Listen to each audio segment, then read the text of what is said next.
Hello, everyone. So, spooky season is upon us. It is one of my favorite times of year because I love horror all year round. But during September and October and a couple weeks into November, I have a huge excuse to watch everything scary, read everything scary, and play everything scary. As you can tell, I love Dawn of the Dead, love zombies, love all that goodness.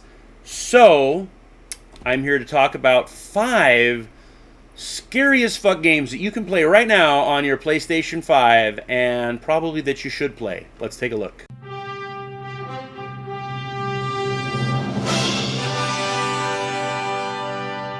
All right, so this game I beat at the beginning of this year in January, and it's probably the best way for Silent Hill fans who were too young to buy them off the rack or don't have the funds or just don't want to pay $300 for a flippin' PlayStation 2 or Xbox original Xbox game. It's the best way to play Silent Hill 2 right now. Bloober Team did do a good job capturing the atmosphere of the original games and James Sunderland's story. However, in my opinion,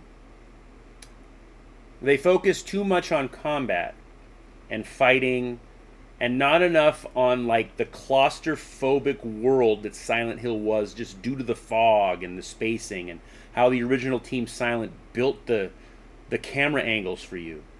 I think I was only scared once in this game.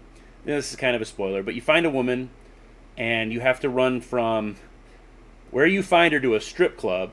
Yeah, titties. But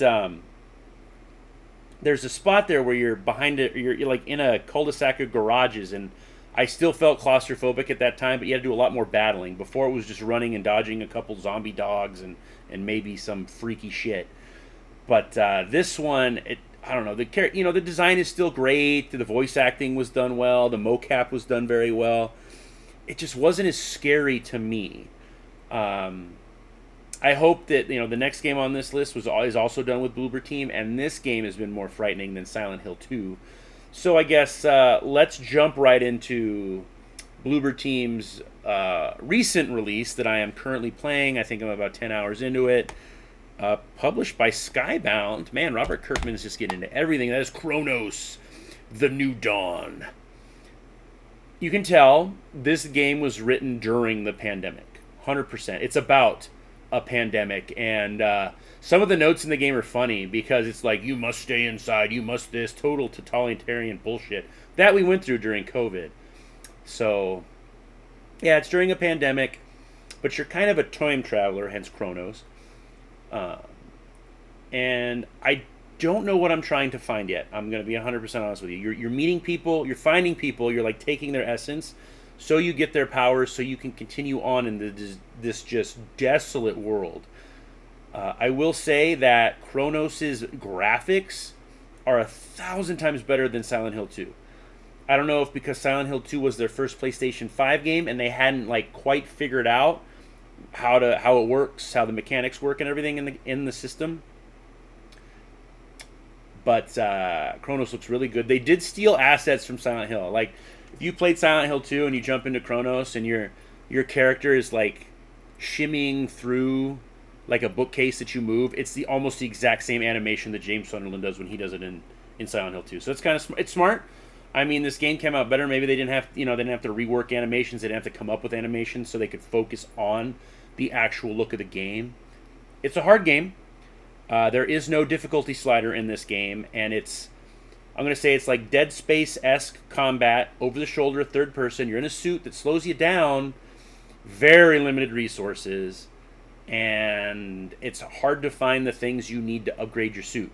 Because I want to upgrade my suit so I can carry another flashbang, basically, it's like an incinerator to get these beasts off you. But this is an amazing new release right now, and it's kind of eking its way into Game of the Year. Like, I need to finish it. I'm trying to finish the games I want to be Game of the Year, so I'm working on Chronos right now, and I'm loving it. Loving it.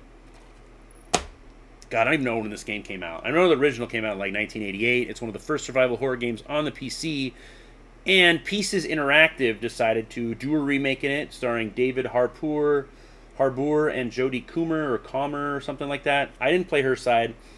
Excuse me. Obviously played the side of the main protagonist.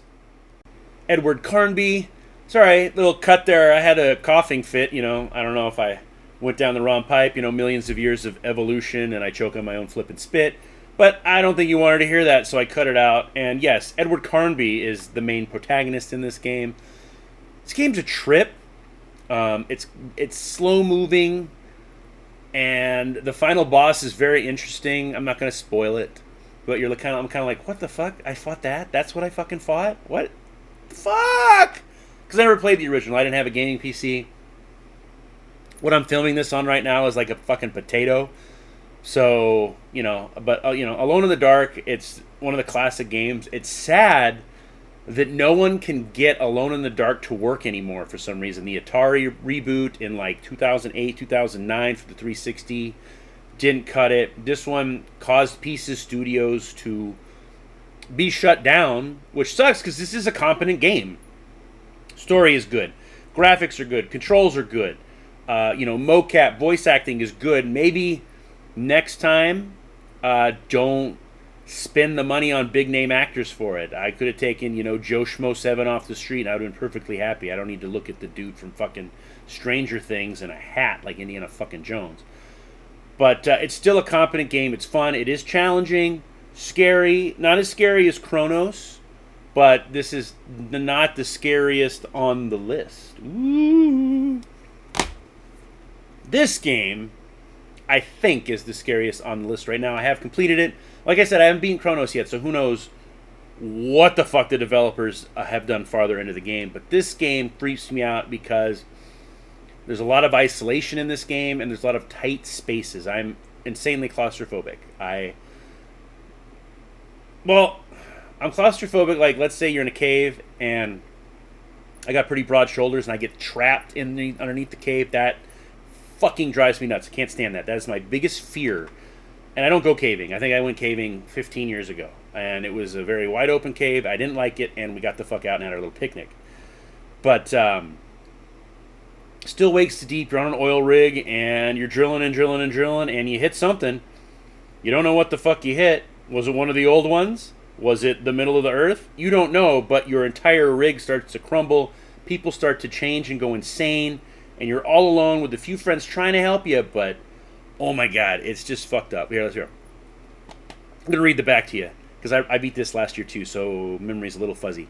Face the unknown, 1975. Disaster strikes the Beera D oil rig off the coast of Scotland. All lines of communication have been severed. All exits are gone. All that remains is to face the unknowable horror that's come aboard and pray that one day you get to see your family again. I don't know. It's a great game.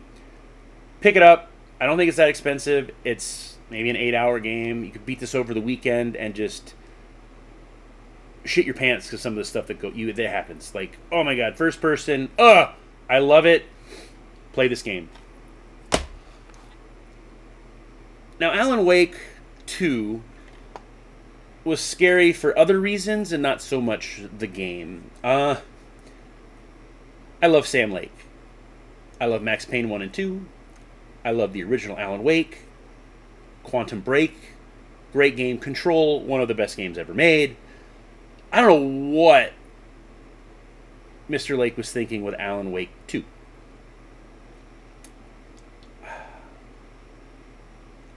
A lot of it doesn't make sense. There's protagonists you don't care about. The only protagonist, honest to God, that I care about in this game is Alan Wake.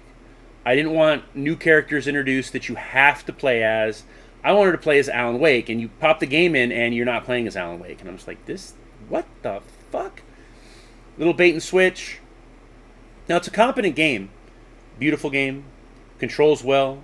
Looks good. Sounds great. The mocap acting is amazing. I mean, Sam Lake's in it, and the cool thing is he misses Max Payne, because I think Rockstar owns Max Payne because they published it.